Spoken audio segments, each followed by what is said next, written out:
Hello guys, generally आज का topic है हमारा atoms and molecules, chapter number 3, class 9 science NCERT के अंदर। बहुत ही अच्छा चैप्टर है। अगर आप अच्छी तरीके से पढ़ोगे तो आप बहुत अच्छे नंबर से पास भी होगे। एक रिक्वेस्ट है कि अच्छी तरीके से हर एक चीज़ को समझना, इसके अंदर सारे बेसिक्स हैं। और देखो, इसमें कुछ कुछ एक वर्डिंग आएगा, फिर कुछ कुछ वर्ड्स आएंगे जो आप बोलोगे भैया इसका मतलब बताओ। देखो, ये इंग्लिश और हिंदी नहीं है जिसका मतलब होता है। इस पे कुछ कुछ वर्ड पे पूरा का पूरा चैप्टर बना है, तो ये हम आगे वाले चैप्टर्स में देखेंगे इसका मतलब क्या होता है। ठीक है, सो लेट्स स्टार्ट। हाँ, एक रिक्वेस्ट है, जब भी आप पढ़ने बैठो तो एक पेन और एक पेंसिल के साथ ही बैठो। पेन, पेंसिल और कॉपी के साथ ही बैठो, अच्छी तरीके से लिखना, देन स्टेप बाय स्टेप समझना। So let's start. An Indian philosopher Maharshi Kannada predict that if we go on dividing matter परमाणु, we shall get similar and smallest particle, we name these particles परमाणु। अब इसका मतलब क्या है? करीब 500 बीसी के दौरान महर्षि कन्नड़ थे। महर्षि कन्नड़ ने प्रिडिक्शन दिया। प्रिडिक्शन क्या दी? इमेजिनेशन दिया सबको कि कोई भी अगर पदार्थ है, पदार्थ मतलब कोई भी मैटर है, मैटर मान लो ये पेंसिल है, ठीक है। इस पेंसिल का हम 2 टुकड़ा करेंगे, 3 टुकड़ा करेंगे, 4 टुकड़ा करेंगे, 500, 600, 1000। एक समय ऐसा आएगा कि इसको हम तोड़ नहीं सकते। तो जिसे हम तोड़ नहीं सकते उसे हमने क्या बोला? परमाणु। सिंपल सी बात है, इसको क्या बोला हमने? परमाणु। आई थिंक आपको समझ में आ रहा हूँ मैं क्या कहना चाहता हूँ। देन इसके बाद law of chemical combination, it's most important, most important है। ये शायद एग्जामिनेशन में अगर बहुत ही अच्छा सर हुआ तो पूछेगा, क्योंकि बहुत ज़्यादा इंपॉर्टेंट है। Class 9th, class 10th, class 11th, class 12th में इसके बिना कुछ नहीं हो सकता। ठीक है, तो ये पढ़ना जरूरी है आपके लिए। इसे रटना बिल्कुल, मतलब समझना अच्छी तरीके से। ठीक है, अब law of chemical combination, generally 2 laws हैं। क्या क्या लॉज हैं देखते हैं? Law of conservation of mass and law of constant proportion. अब law of conservation of mass क्या है ये देख लेते हैं पहले हम। Proposed by a French chemist Antonio Lavoisier 1774। ठीक है, तो इसे किसने दिया था? फ्रेंच केमिस्ट एंटोनियो लुइजर ने दिया था इस चीज़ को। शायद प्लीज़ इसे पढ़ लेना, इसका नाम। और कभी ये हुआ था 1774 में, ठीक है, इंट्रोड्यूस हुआ था, दिया गया था। तो अब हम इसका मेन डेफिनेशन जानते हैं। Main definition is most important thing, please इसे अच्छी तरीके से पढ़ना। Matter can neither be created nor be destroyed in a chemical reaction. कोई भी केमिकल रिएक्शन, और केमिकल रिएक्शन कैसे? देखो एग्जांपल दिया है मैंने, Cu2 plus O2 is equal to CO2। अब बोलोगे भैया ये केमिकल रिएक्शन क्या है? ये आप क्लास 10th में पढ़ोगे अच्छी तरीके से। केमिकल रिएक्शन में पूरा का पूरा एक टॉपिक, पूरा का पूरा एक चैप्टर ही बना है। तो अभी के लिए आप केमिकल रिएक्शन ही समझो तो ज़्यादा अच्छी है। केमिकल रिएक्शन मतलब दो चीज़ों को मिलकर एक नया चीज़ बनता है, उसको क्या बोलते हैं? Chemical reaction. ठीक है, तो इसका मतलब इस सेंटेंस का मतलब ये, कोई भी मैटर होगा जो मैंने बताया मैटर, उसे ना ही हम बना सकते हैं ना ही हम तोड़ सकते हैं, ना ही हम बना सकते हैं ना ही तोड़ सकते हैं केमिकल रिएक्शंस के अंदर। ठीक है, आशा करता हूँ आपको समझ में आ रहा हो। इसका मतलब यही है। लॉ ऑफ डिफिनिट प्रोपोर्शन क्या कहता है? Proposed by the Louis Proust 1799 में इंट्रोड्यूस हुआ था लॉ ऑफ डिफिनाइट प्रोपोर्शन। दोनों के दोनों लॉ बहुत ज़्यादा इंपॉर्टेंट है, कोई भी किसके लिए? एटम्स मॉलिक्यूल्स के लिए। तो पहले ये 2 लॉ अच्छे से पढ़ लेना आप। ठीक है, अब हम इसका डिफिनेशन पढ़ते क्या है। A chemical compound always consist of a same elements combined together in a same ratio. देखो, कोई भी केमिकल कंपाउंड है। अब कंपाउंड क्या है? आपने पिछले वाले चैप्टर्स में पढ़ा था कंपाउंड किसे कहते हैं। कोई भी कंपाउंड हुआ वो उसके अंदर क्या क्या चीज़ें, कुछ ना कुछ एलिमेंट से जो भी कंपाउंड होता है वो बनता है सेम रेशियो में। अब सेम रेशियो कैसा? देखो, जैसे मैंने लिखा है H2O रेशियो में है। H2 मतलब 2 मॉलिक्यूल्स ऑफ हाइड्रोजन, ऑक्सीजन के अंदर 16 एटम्स होते हैं टोटल से। अब बोलोगे भैया एटम्स क्या होते हैं, ये सब क्या होता है? तो इसके बारे में पढ़ रहे हैं। अब डिटेल हम चैप्टर नंबर 4 में पढ़ेंगे। प्रोटॉन्स, इलेक्ट्रॉन्स, न्यूट्रॉन्स, सब ये सब होते क्या हैं तब आपको समझ में आएगा। अभी के लिए देखो रट लो कि इसका मतलब ये, जैसे कि मैंने बताया कुछ कुछ वर्डिंग ऐसे ऐसे आएंगे जो आप आगे चल के पढ़ोगे। ठीक है, तो उन्हें अच्छे से आप याद ही कर लो तो अच्छी बात है। देन क्या था? Same ratio irrespective of the methods of preparation or a source of where it's taken. Simple सी बात है, जो भी कंपाउंड होगा कंसिस्ट होगा कुछ ना कुछ एलिमेंट से इन द सेम रेशियो, बस यही है इसका मतलब। ठीक है, दोनों चीज़ें बहुत ज़्यादा इंपॉर्टेंट है। दोनों का एग्जांपल दे देना। मुझे पता है आपको एग्जांपल में थोड़ा नहीं समझ में आया होगा, लेकिन प्लीज़ इग्नोर करना इस चीज़ को, खाली रट लो, क्योंकि कुछ कुछ चीज़ें साइंस में रटना पड़ता है, क्योंकि इसे हम आगे चल के पढ़ेंगे अच्छी तरीके से, तब हमें समझ में आएगा हाँ हाँ इसका मतलब ये था। ठीक है, देन लिमिटेशंस आता है। Limitation of a law of a different proportion, इसका लिमिटेशन क्या था? इसने क्या नहीं बता पाया, कहने का अर्थ ये। तो इसने क्या नहीं बताया हम देखते हैं। This law does not hold good when the compound is obtained by using a different isotopes of a combining element. कहने का अर्थ ये कि ये अच्छा नहीं था जब भी कोई कंपाउंड के पास डिफरेंट आइसोटोप्स होते थे एलिमेंट्स के, तब ये काम नहीं करता था। यही इसका लिमिटेशन है। लिमिटेशन क्या है वापस एक बार, कि जब भी कंपाउंड्स के पास आइसोटोप्स, डिफरेंट आइसोटोप था, जब हम कंबाइनिंग एलिमेंट्स करते थे तो ये अच्छे से नहीं देता था। अब आइसोटोप्स का मतलब क्या होता है देख लेते हैं। atoms of the same element that have a same number of protons but different number of neutrons। Proton, neutrons, again मैं बोलता हूँ चैप्टर नंबर 4 में पढ़ेंगे स्ट्रक्चर ऑफ अ एटम में, कि प्रोटॉन क्या होता है, न्यूट्रॉन क्या होता है, ये सब तो अभी के लिए रट लो। ठीक है, देन आता है John Dalton atomic theory. John Dalton atomic theory ये भी आ सकता है। देखते हैं इन्होंने क्या बताया था।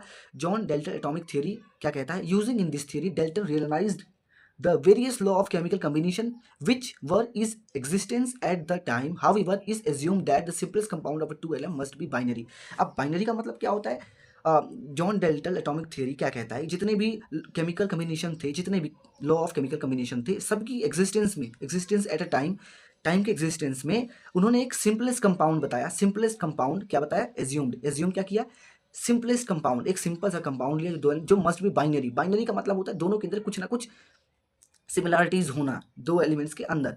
तो बस यही है जॉन डेल्टन एटॉमिक थ्योरी। ठीक है, तो अब इसके बाद हम पढ़ते हैं atoms, molecules, ions and chemical formula क्या होता है देख लेते हैं। ठीक है, एटम, एटम का मतलब अब हम देखते हैं एटम का मतलब क्या है।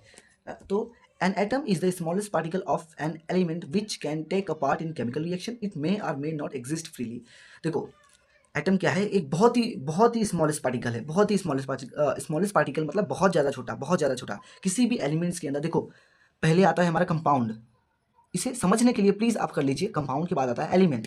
कंपाउंड से ही एलिमेंट बनता है। ठीक है, जितने भी एलिमेंट्स होते हैं कंपाउंड बनता है। ठीक है, वापस एक बार, जितने भी कंपाउंड हैं एलिमेंट्स के ही थ्रू बनते हैं, दो या दो से ज़्यादा एलिमेंट्स कंपाउंड बनाते हैं। अब कंपाउंड के थ्रू क्या बनता है? Element, sorry atom. एटम एक लास्ट स्टेज होता है, लास्ट स्टेज कोई भी मैटर का, जो उसके बिना वो डिवाइड ही नहीं हो सकता। देखो एटम की, देखो पहले आता है एटम, फिर एलिमेंट, कंपाउंड, फिर मॉलिक्यूल्स। ये सब क्या होते हैं मैं आपको अच्छे से बताता हूँ। पहले एटम, आशा करता हूँ कुछ समझ में आया हो डेफिनेशन के थ्रू। एक बार वापस एटम का डेफिनेशन दे रहा हूँ आपको। An atom is the smallest particle of an element which can take a part in chemical reaction. एक स्मॉलेस्ट पार्टिकल होता है एलिमेंट का, एलिमेंट का स्मॉलेस्ट पार्टिकल मतलब एक एलिमेंट का स्मॉलेस्ट पार्टिकल एटम, जो केमिकल रिएक्शन में आता है। केमिकल रिएक्शन अब क्लास 10th में पढ़ेंगे अच्छी तरीके से क्या होता है। It may or may not be exist freely. अब फ्रीली का मतलब क्या होता है? देखो स्टेबल अनस्टेबल, स्टेबल अनस्टेबल मतलब एक जगह रुका हुआ भी हो सकता है, वो घूम भी सकता है। अब इसे हम अच्छी तरीके से स्ट्रक्चर ऑफ एन एटम में पढ़ेंगे कि एटम कैसे घूमता है, कैसे फ्री रहता है, कैसे लूज करता है, कैसे गेन करता है, अच्छी तरीके से। अभी के लिए आप इतना पढ़ लीजिए। ठीक है, each elements of an atom shows all the properties of an element. जितने भी एटम्स होते हैं हर एक शो करता है अलग अलग प्रॉपर्टी ऑफ एन एलिमेंट। अब आता है मॉलिक्यूल। मॉलिक्यूल क्या होता है? The smallest particle of an matter element or compound which can exist in free state. देखो स्मॉलेस्ट पार्टिकल होता है किसका? एलिमेंट या कंपाउंड का। इसमें क्या था? खाली एटम था। ठीक है, खाली एटम था, इसमें कंपाउंड है, इसमें कंपाउंड है। मॉलिक्यूल्स क्या होते हैं? Smallest particle of an matter, matter होता है। इसमें एलिमेंट्स में थे, अब मैटर, इसमें देखो ध्यान से देखना, इसके अंदर एलिमेंट, इसमें मैटर। हमने मैटर अच्छी तरीके से पढ़ा था चैप्टर नंबर 1 में, मैटर क्या होता है अच्छी तरीके से। तो मैटर्स के अंदर जो होते हैं, देखो एलिमेंट्स भी आते हैं, लेकिन इसमें मेन चीज़ है कंपाउंड, कंपाउंड ही आते हैं। ठीक है, तो the smallest particle of an matter which can exist in free state. Free state मतलब क्या कि फ्रीली स्टेट हो, ना ही लूज करे ना ही गेन करे। अगेन बोलता हूँ, इसे हम बाद में पढ़ेंगे, अभी के लिए रट लो खाली। This properties of a substance are a properties of its molecules. तो इसका मतलब क्या है? जो भी प्रॉपर्टीज ऑफ सब्सटेंस होता है वो डिपेंड करता है प्रॉपर्टीज ऑफ मॉलिक्यूल्स पे। तो मॉलिक्यूल्स क्या था? Smallest particle of a matter. कोई भी मैटर का सबसे स्मॉलेस्ट पार्टिकल क्या होता है? मॉलिक्यूल। और मॉलिक्यूल से भी ज़्यादा छोटा होता है एटम, ध्यान रखना है। एटम बहुत ही लास्ट स्टेज है, इसके बाद कुछ नहीं आता है, लेकिन इसमें आता है। पहले क्या आता है? मैटर, मैटर के बाद मैटर के अंदर मॉलिक्यूल्स आते हैं। तो मॉलिक्यूल्स किसका? कंपाउंड या एलिमेंट का। ठीक है, एलिमेंट और कंपाउंड का। मॉलिक्यूल्स के बाद किसका? Element and compound. उसके बाद आता है एटम, लास्ट चीज़ है एटम। एटम के बाद कुछ नहीं आता है। एटम के अंदर भी कुछ कुछ चीज़ें होती हैं, बट एटम के बाद कुछ नहीं होता। ये अकेला बंदा होता है, अकेले ही चीज़ों से हर एक चीज़ बनी है। इससे बहुत सारे एटम से बन के मिलता है एलिमेंट, बहुत सारे एलिमेंट से बनता है कंपाउंड, कंपाउंड से बहुत सारे मिल के बनता है मॉलिक्यूल, मॉलिक्यूल से बनता है मैटर। तो आशा करता हूँ आपको समझ में आया हो। एक बार वापस बोल ही देता हूँ। एटम से बनता है मॉलिक्यूल, सॉरी एटम से बनता है एलिमेंट, एलिमेंट से बनता है कंपाउंड। और प्लीज़ समझ लेना, मुझे पता है आपको समझ में नहीं समझ में आ रहा होगा, मैं लिख नहीं रहा हूँ अच्छी तरीके से, बस समझने के लिए ये। कंपाउंड, कंपाउंड से बनता है मॉलिक्यूल, अब मॉलिक्यूल से बनता है मैटर। ठीक है, मैटर सबसे बड़ा पार्ट है और सबसे छोटा, सबसे सबसे सबसे छोटा एटम है। ठीक है, समझ में आ रहा हो आशा करता हूँ आपको अच्छी तरीके से क्या मैंने कहा। अब molecules of element, molecules of compound क्या है? मॉलिक्यूल्स ऑफ एटम का मतलब यही होता है, the molecules of an element are constituted by the same type of atom. एक ही टाइप के एटम से हर एक एलिमेंट बनना, एलिमेंट हर एक टाइप के एटम से बनना, उसे कहते हैं molecule of atom. Molecules of compound किसे कहते हैं? Atoms of different element joining together in different proportion to form a molecule of a compound. कहने का मतलब ये, इसमें जितने भी एलिमेंट्स होंगे सब सेम होंगे, जैसे कि oxygen oxygen, oxygen oxygen, nitrogen nitrogen, सारे के सारे इसमें सेम होंगे। बट इसमें क्या होगा? इसमें ये दिक्कत है, इसमें डिफरेंट डिफरेंट होते हैं। जैसे हाइड्रोक्लोरिक एसिड, हाइड्रोक्लोरिक एसिड में क्या हो? हाइड्रोजन प्लस क्लोरीन, मतलब अलग अलग दो एलिमेंट्स बना के अपना ये बनाएंगे मॉलिक्यूल्स ऑफ कंपाउंड। एक डिफरेंट प्रोपोर्शन में होना चाहिए। आशा करता हूँ आपको सब चीज़ समझ में आया हो। देखो मुझे पता है कुछ कुछ चीज़ें इसमें आपको नहीं समझ में आएंगी, तो प्लीज़ ज़्यादा जोर मत डालना, ये अभी के लिए है, समझने के लिए है बस। अब आगे चल के बहुत अच्छे से पढ़ोगे, एकदम जूम, एकदम डीप लेवल पे पढ़ोगे इसे क्या होता है। अब एटोमाइसिटी क्या होता है? The number of an atom contained in a molecule of a substance or compound or element is called its atomicity. Atomicity का मतलब यही था, नंबर ऑफ एटम्स जो भी हो मॉलिक्यूल्स के अंदर हो, मॉलिक्यूल्स के अंदर हो, किसके अंदर? मॉलिक्यूल के अंदर हो ऑफ एन सब्सटेंस। ठीक है, the number of atom contain in a molecule of an substance is called atomicity. Atomicity समझ में आया हो मैं क्या कहना चाहता हूँ। अब देखो वो चीज़ें थी थोड़ा रटने वाली, और तीनों चीज़ रट लेना अच्छी तरीके से, क्योंकि उसमें कुछ मतलब था ही नहीं। मेन चीज़ है इसमें, based upon atomicity molecules can be classified follows. देखो ये इंपॉर्टेंट है, एटोमिसिटी पढ़ लेना क्या होता है, number of atom contains in molecules of an substance, ये इसका डेफिनेशन। और तीन चीज़ें बहुत ज़्यादा इंपॉर्टेंट है, इसे पढ़ लीजिए पहले। Mono atomic, di atomic, triatomic. Mono का मतलब होता है सिंगल, वन, ठीक है। मोनो का मतलब होता है वन, मोनो का मतलब होता है खाली one, one type of atom से सब कुछ बनेगा। डाई एटॉमिक का मतलब होता है टू, और ट्राई मतलब होता है तीन, तीन चीजें आएंगी इसमें, थ्री, थ्री एटम्स आएंगे, three atoms, two atoms, one atoms. तो मोनो एटॉमिक मॉलिक्यूल्स क्या होता है, नोबल गैस, जैसे कि इसमें नोबल गैसेस सारे आते हैं, जैसे हीलियम, नियॉन, आर्गन। देखो इसके सिंबल भी याद रखना आपको, और इसकी स्पेलिंग भी अच्छे से याद रखना। देन डाइएटॉमिक मॉलिक्यूल क्या होता है, हाइड्रोजन, ऑक्सीजन, नाइट्रोजन, दो दो चीजें जैसा कि आप देख सकते हैं। अब ट्राई एटॉमिक मॉलिक्यूल्स मतलब जिसमें तीन मॉलिक्यूल, तीन एटम्स हो, O3 ozone, CO2 carbon dioxide, NO2 दो ए के तीन, दो ए के तीन, तीन, मतलब तीन तीन चीजें, तीन चीजें आई तो ट्राई, दो आए तो डाई, और वन आया तो मोनो। ठीक है, आशा करता हूँ आपको हर एक चीज़ स्टेप बाय स्टेप समझ में आया हो। कोई भी दिक्कत हो तो प्लीज़ कमेंट सेक्शन में जरूर पूछना, अपना मैंने बेस्ट दिया है। हाँ, अगेन बोलता हूँ, इसमें कुछ कुछ चीज़ें थी जो थोड़ा मुझे लगा आपको समझ में नहीं आया, मुझे पता है आपको समझ में नहीं आया होगा, तो उसको आप टेंशन मत लेना, आप आगे चल के उसको समझेंगे।